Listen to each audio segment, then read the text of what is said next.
Buena gente, hoy vamos a continuar, después de tanto tiempo, con el tan aclamado curso de química cuántica. Hoy vamos a introducir lo que es la ecuación de Schrödinger. Como vimos en los capítulos anteriores, ya introdujimos el concepto de cuantización de la energía, el concepto de Planck, donde la energía igual a la constante de Planck por la frecuencia, el concepto de de Broglie, que nos decía que todo cuerpo que tenga masa tenía una onda piloto con una longitud de onda h sobre p que determinaba su movimiento. Y también en el capítulo anterior introdujimos un poquito en lo que es el principio de incertidumbre. Estos conceptos los tienen que tener medianamente entendidos. Más que nada el de Planck y el de Broglie. El último no es tan necesario. En los siguientes temas seguramente veremos. Y si ustedes quieren ver más sobre el principio de incertidumbre, lo pueden dejar en los comentarios. Bien, ahora vamos a introducir, como dijimos, la ecuación de Schrödinger, que es una ecuación que determina la posición, bien, en función del tiempo, de una partícula cuántica. Bien. Para eso, Schrödinger se basó más que nada en el principio de Broglie. Bien, lo que pensó Schrödinger, que no tenía que encontrar una onda, digamos, una función per se que determine la posición en función del tiempo, que sea, por ejemplo, una función lineal cuadrática. Él se dio cuenta, en realidad, de Broglie se dio cuenta que la función esa tenía que ser una función seno o coseno. Bien, debido a que, como pueden ver en la imagen que está en el medio, la partícula, en realidad el movimiento de la partícula está determinado por una onda, que la vamos a denominar, de Broglie la llamó en realidad ondas piloto.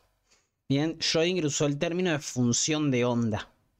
Entonces el objetivo es hallar una ecuación diferencial, bien, que nos permita hallar para distintos valores la posición en función del tiempo. Entonces, dando un repaso genérico, la energía total de un sistema siempre es igual a la energía cinética, que es el término P sobre 2m, más el conjunto de las energías potenciales, que le vamos a llamar energía B x de t, energía potencial. Bueno, además, mezcló la cuantización de Planck y el principio de Broglie para obtener esta expresión. Y dijo que la ecuación de Schrödinger tenía que ser consistente con estos valores. Bien, o sea, nosotros al resolver la ecuación de Schrödinger, al menos teníamos que obtener valores de esto, de energía, momento y potencial, de esta manera. Tenía que ser consistente con esta ecuación. Y esto fue en lo que se basó principalmente Schrödinger para obtener su ecuación diferencial. Que acordémonos, esa ecuación, bien, es una función de onda. Bien, o sea que obtenemos principalmente senos cosenos. Mi objetivo acá no es hacerle la demostración, como verán, esto no es una demostración, sencillamente le salté con la ecuación de Schrödinger, porque creo que no va al caso. Vamos a trabajar mucho con la ecuación de Schrödinger, pero tampoco es necesario que ustedes sepan cómo se llegó a eso. Pueden tomarlo como un postulado. Si ustedes requieren o necesitan, les puedo recomendar algún libro donde esté demostrado. Bien, para no alargarlo, yo no quise hacer la demostración empírica de la ecuación de Schrödinger, o si quieren les puedo pasar algunos videos de Javier García y otros. Bien, vamos a seguir. Esta es una ecuación diferencial. Bien, además no olvidemos que h barra es h sobre 2pi.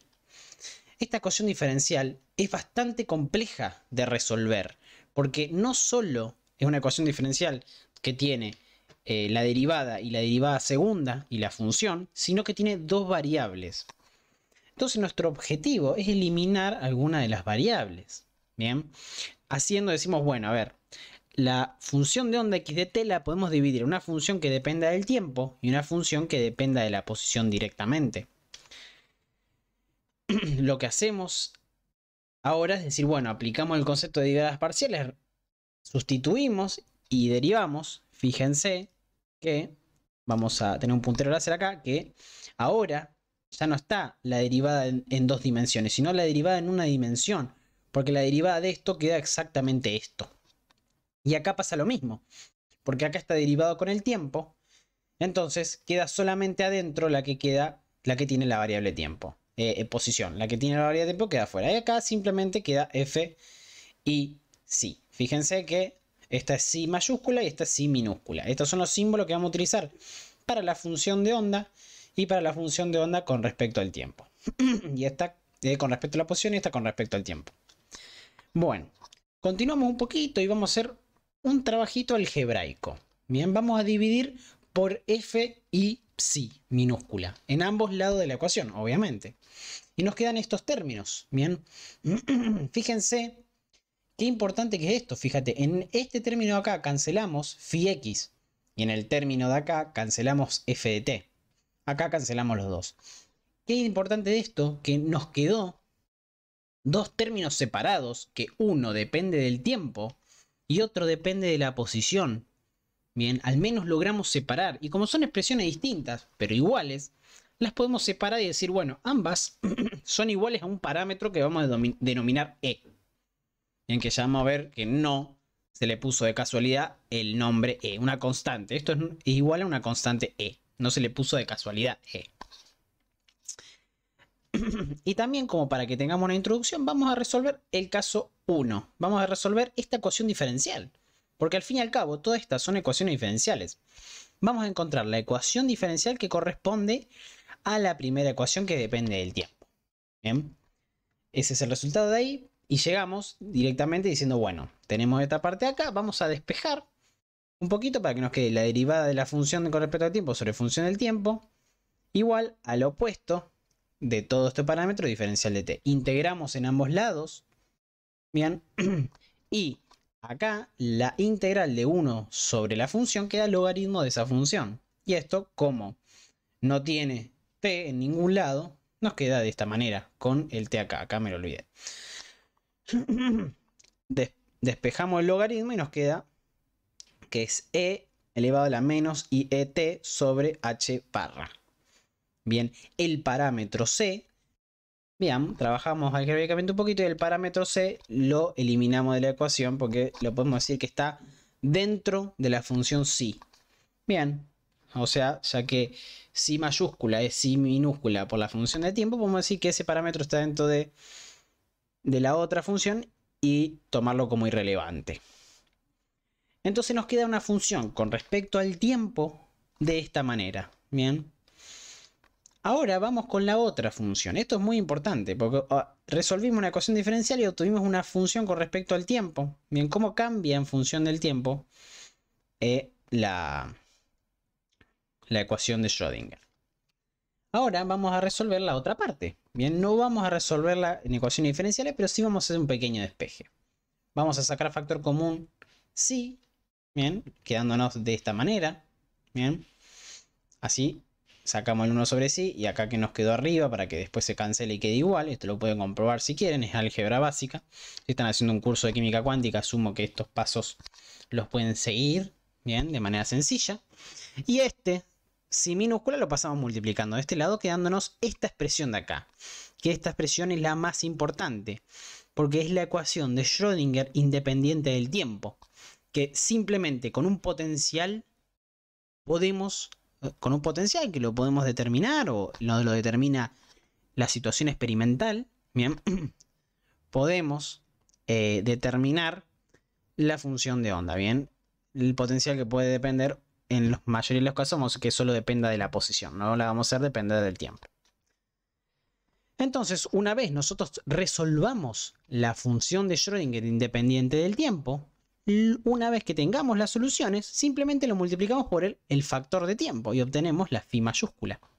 Bien, la gran mayoría de las veces vamos a trabajar con esta, con la phi minúscula, pero está bueno saber este parámetro de aquí, bien, que es bastante importante, porque tenemos una introducción, al menos un acercamiento, una dependencia con respecto al tiempo.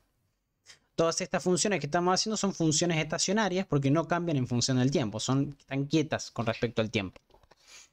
Bien, ahora vamos a hablar un poquito de las propiedades de psi. Psi tiene que ser, tanto ella como sus derivadas, tienen que ser continuas, tienen que ser finitas, tienen que ser monoevaluadas. Que tienen que ser continuas, que no tengan ningún salto, que no se corten en ningún lado. Que sea finita, que en su intervalo de x tiendan a 0 en algún momento. Y monoevaluada, que un solo valor de x corresponda a un único valor de t. Bien. como para que quede que sea función. Bien, tiene que cumplir las propiedades de una función. Y otra propiedad muy importante, que si una función phi1 y otra phi2 son soluciones de la ecuación de Schrödinger, bien, porque acordémonos que lo que tenemos nosotros es una ecuación diferencial. Varias funciones pueden ser solución a una ecuación diferencial. Bien, podemos tener que esa phi1 y esa phi2 son soluciones de la ecuación de Schrödinger, pero entonces también su combinación lineal lo es. Entonces, una constante 1 por phi1 más una constante 2 por phi2 es igual también a una solución de la ecuación de Schrödinger. Puse esos 3 puntitos suspensivos poniendo el ejemplo de que podría haber más funciones con más constantes arbitrarias. Bien. Y algo también muy importante es la interpretación de la función de onda. Bien. Porque ahora, si nos fijamos en todo lo anterior, bien, vamos a volver un poquito a esta parte donde tenemos la función de Schrödinger genérica, total, un poquito más atrás, bueno, un poquito más atrás. Bien, que si vemos, tiene el factor i, que es imaginaria, bien, la si mayúscula. Eso es un problema, porque quiere decir que no tenemos funciones reales. Nosotros queremos que haya funciones reales para poder graficarlas, medirlas y estudiarlas. Entonces, Bohr salió que con el cuadrado de la función de onda, el cuadrado conjugado, que es esto de acá, bien, que lo que hace es invertir los parámetros imaginarios para que se cancelen, básicamente. Lo que hace, y las multiplica por su conjugado imaginario. Bien, si no tiene ningún imaginario, simplemente queda multiplicado. Bien, esto de acá, lo que dijo Bohr, que la función de onda al cuadrado, bien, que se puede demostrar que queda igual en el caso que nosotros resolvimos este de acá, en esto de acá, que queda simplemente la phi chiquita, porque se cancelan los términos imaginarios, como habíamos dicho con el conjugado complejo, es igual a la probabilidad de encontrar la partícula. Por ejemplo, vamos a suponer que esta ondita de acá es la ecuación de Schrödinger. Bien, nosotros la resolvimos y obtuvimos una función seno-coseno. Lo que nos dice esto, este parámetro al cuadrado, es que toda esta sección representa la probabilidad de encontrar la función a la partícula en algún lado. Haciendo que la cuántica ahora no sea determinista, sino sea probabilística. Eso nos va a terminar incurriendo en un montón de, no problemas, sino un montón de detalles que lo vamos a ir detallando en videos posteriores. Simplemente quise que este video quede como una introducción a la ecuación de Schrödinger y la ecuación de Schrödinger independiente del tiempo. En los capítulos posteriores seguramente veremos sus propiedades porque ahora vimos que ahora en realidad es una función de probabilidad. Bien, en realidad es su parámetro al cuadrado. Entonces en los siguientes episodios veremos también más detalles seguramente sobre esta ecuación. Y resolveremos también la ecuación de Schrödinger para distintos casos. Por ejemplo, una partícula libre, cómo se resuelve, un potencial escalar en una dimensión, y así sucesivamente. Eso es todo por hoy. Espero que les haya sido de utilidad. En los siguientes videos vamos a seguir hablando de la importancia de la función de Schrödinger y sus propiedades probabilísticas. Espero que les haya sido útil. Nos vemos en el próximo video.